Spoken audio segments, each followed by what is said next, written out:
Hey everybody, what is going on? I hope you guys are all doing well, and welcome to another tutorial video. In this video, I'm going to be explaining to you guys how you can reactivate your deactivated Instagram account. So let's get right into it. Now, I'm pretty sure you'll be very pleased to hear that it is very easy to reactivate your deactivated account.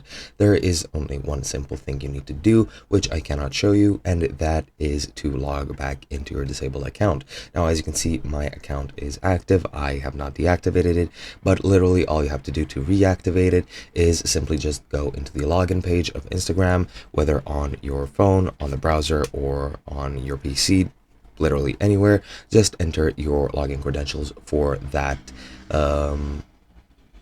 account that you want to restore, and then once you log in, that is literally all you have to do. Your account will be reactivated, and then you'll be good to go. And it is, as I've said, as easy as that.